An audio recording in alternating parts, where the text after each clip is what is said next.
Olá, eu sou Getúlio Ribeiro, sou professor do Colégio de Aplicação da Universidade Federal de Uberlândia, atuo na área de História e o trabalho que eu vou aqui apresentar, ele se intitula A Produção Acadêmica em Quadrinhos, Linguagens em Expansão. Esse trabalho tem como objetivo geral investigar as potencialidades da aplicação da linguagem das histórias em quadrinhos na produção de trabalhos acadêmicos. Então, eu não trato aqui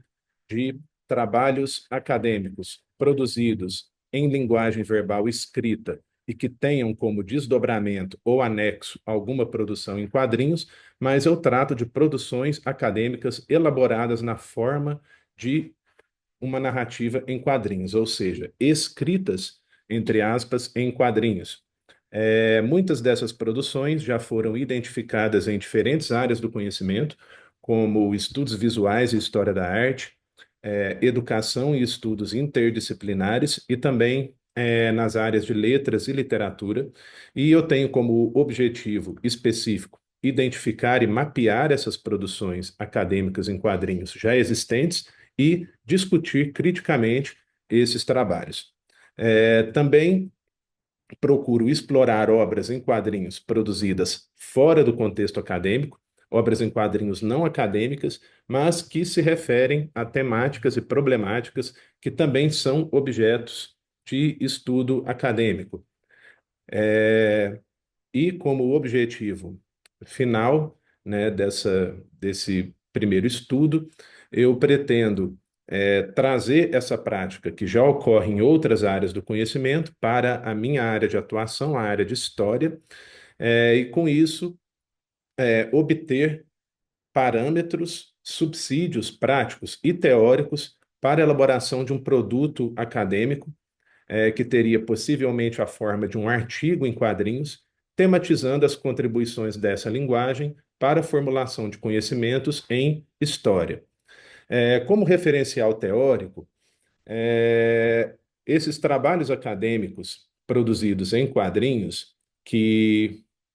se tratam do meu objeto de estudo propriamente dito, eles também são apropriados teoricamente por mim, ou seja, eu me aproprio também da teoria em quadrinhos que é produzida, né, por esses trabalhos e também dos referenciais teóricos específicos adotados nessas mesmas produções. Para discussão específica no campo da história, eu me utilizo da teoria historiográfica de Hayden White, que é um teórico da escrita histórica, propriamente dita, da narrativa histórica, e também me utilizo de estudos diversos sobre quadrinhos históricos, onde eu cito aqui alguns, como Luciano Tomé, Marilda Queluz e Túlio Vilela, entre outros. O objeto de estudo, como já dito, são estes livros, teses, dissertações, artigos, capítulos e outras produções de natureza acadêmica escritas em quadrinhos, e também as obras em quadrinhos não acadêmicas, às quais eu já me referi, onde eu priorizarei nessa apresentação o romance gráfico histórico. Bom, passando à análise propriamente dita, eu começo com as produções acadêmicas em quadrinhos nas áreas de estudos visuais e história da arte, que é onde se inicia essa prática, e eu identifico uma argumentação geral, ou seja, uma justificativa em comum,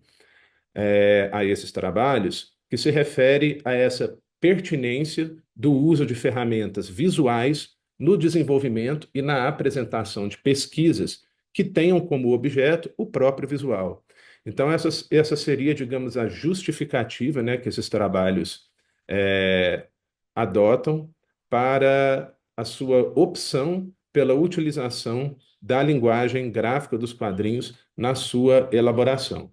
Essa corrente ela tem como referência primordial o Scott McCloud,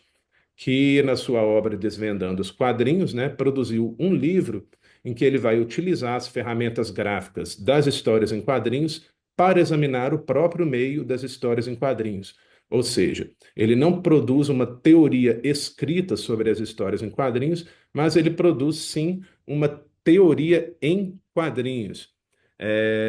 que vai servir de título para esse livro, que é publicado em 2016, Teoria em Quadrinhos. Porém, ele se refere a um colóquio realizado em 2014, na Escola de Belas Artes da UFRJ, e se trata de uma coletânea, né, de artigos escritos e ensaios em quadrinhos produzidas por diversos pesquisadores e profissionais da área dos quadrinhos, em que a tônica, né, a discussão central sobre as contribuições específicas, né, dessa linguagem para os estudos sobre cultura visual. Então, esse trabalho, né, ele permanece nessa mesma argumentação relacionada à pertinência da utilização de ferramentas gráficas visuais em trabalhos acadêmicos que têm como objeto o visual. Extrapolando esse campo dos estudos visuais e história da arte, nós temos aí em 2014 o, a tese de doutorado do Nick Susanes, Unflattening, traduzido como Desaplanar, que foi defendida na área de educação e estudos interdisciplinares. Foi apresentada ao Teachers College da Universidade de Colômbia e que se trata de uma tese de doutorado inteiramente produzida na forma de quadrinhos, em que ele desenvolve uma argumentação bastante abrangente, que passa por uma crítica, né, ao que ele vai chamar como uma prioridade que a palavra escrita tem como modalidade explicativa e ferramenta para a expressão do pensamento humano, e, ao mesmo tempo, ele vai defender, né, a linguagem dos quadrinhos como um modo que para ele seria privilegiado para capturar e transmitir nossos pensamentos em sua emaranhada complexidade, e isso pressupõe, né, que nós estejamos dispostos a ler e aprender em múltiplas dimensões e direções, o que seria a propriedade da narrativa gráfica, sequencial e simultânea da linguagem dos quadrinhos. Isso nos leva ao trabalho da Kátia Ana Balduino da Silva, uma dissertação de mestrado. Essa autora, o pensamento dessa autora tem grande ressonância com as ideias do Nick Susanes, quando ela afirma que conceitos, ideias e reflexões podem se valer da escrita ou de imagens, ou das duas combinadas para se comunicarem. E com base nessa argumentação, ela vai desenvolver as considerações finais da dissertação dela na forma de uma narrativa em quadrinhos. Essa autora, ela traz uma reflexão muito instigante a respeito da natureza do tempo gráfico nos quadrinhos, onde ela utiliza a obra Here de Richard Maguire, né, para considerar que o tempo na página de quadrinhos ele pode ser percorrido, fragmentado e dobrado sobre si mesmo, quando ele se encontra nesse espaço bidimensional de uma página. E essas reflexões, elas me estimularam a elaborar uma espécie de ficha analítica que eu estou aplicando a materiais, especialmente a materiais não acadêmicos, como esse que eu trago agora, que se trata do romance gráfico histórico, Berlim, de autoria de Jason Lutz, e aqui eu destaco, né, esse recorte aí com uma sequência de dois quadros que está na página 71 da obra, é, e nessa sequência nós temos aí do lado esquerdo, né, no primeiro quadro, os soldados alemães, eles estão se deslocando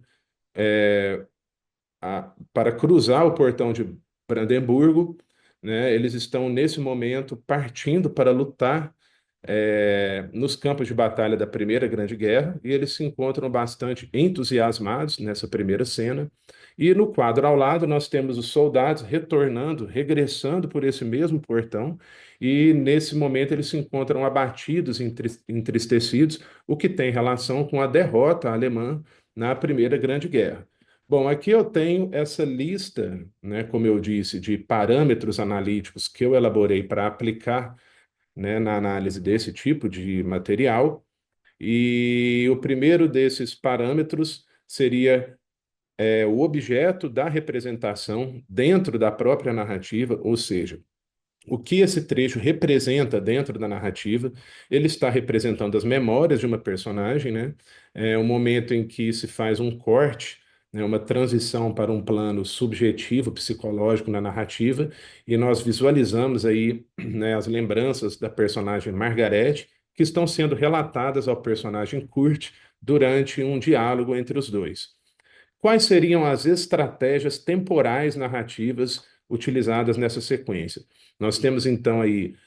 a presença da justaposição sequencial, da justaposição simultânea, uma vez que a gente pode perceber que ao mesmo tempo que essa sequência pode ser lida como uma sequência de dois quadros distintos, ao mesmo tempo ela pode ser vista como um quadro duplo, quando a gente vê que o portão ele se encontra nos dois quadros, né? Então, você tem uma justaposição ao mesmo tempo sequencial e simultânea, e temos também a transição cena a cena com distância de tempo significativa no uso da sarjeta, ou seja, passam-se